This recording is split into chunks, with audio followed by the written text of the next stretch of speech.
So for the sake of all of us, it was just the best decision. Though the mantra is known as breast is best, there are numerous reasons why a woman may choose not to breastfeed her child. Many studies have suggested that breastfeeding can boost a baby's immunity, improve their IQ, and even prevent cancer. But making this very personal decision isn't always so black and white. For many expectant mothers, making the decision between breastfeeding and formula feeding is not an easy one. But for full-time working mom, Becky Patton, the choice was relatively simple. Primarily, I wanted to, but what factored into that decision as well was that I intended to go back to work after about 8 weeks, and my husband is doing the parental leave with our daughter. So in terms of thinking about whether or not breastfeeding would have been an option while I was working, it just didn't seem to really ever enter my mind as viable.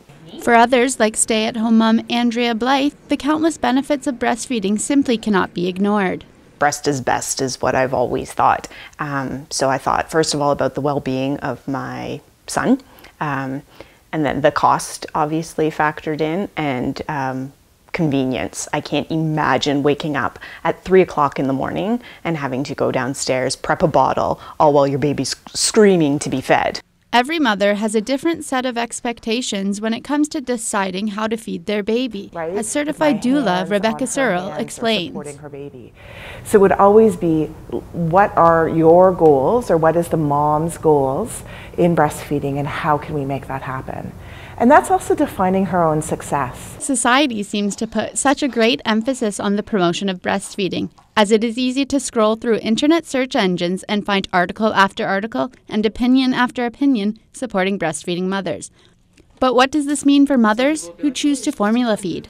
If that is she doesn't want to breastfeed, if that's because she has a medical reason, health concerns, medication, whatever it might be that she can't or does not want to breastfeed, then it's supporting her in making that decision. Returning to work early seems to be a common reason among women who ultimately make the decision to formula feed. The convenience of choosing bottle over breast allows for the mother to have more freedom and for the baby to bond with dad or other family members through their feedings. We find that because she's with both of us for various lengths of time, she doesn't have a preference of who she wants to be with. So we don't ever really feel like we need a break from her, because we swap out, and she's pretty easy to manage and is happy with either of us taking care of her. That is not to say that women cannot make the decision to breastfeed while returning to work soon after the birth of their baby.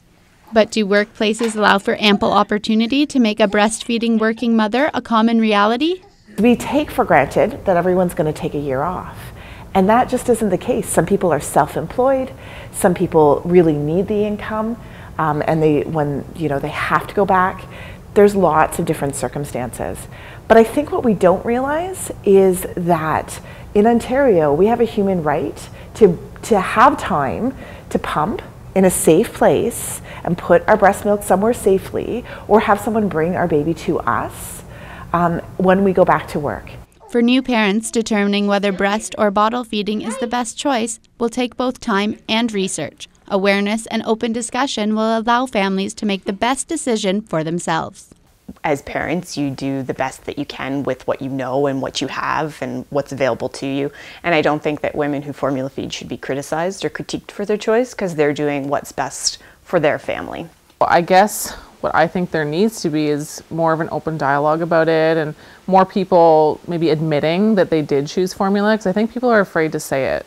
For Spoke TV, I'm Heather Mighton.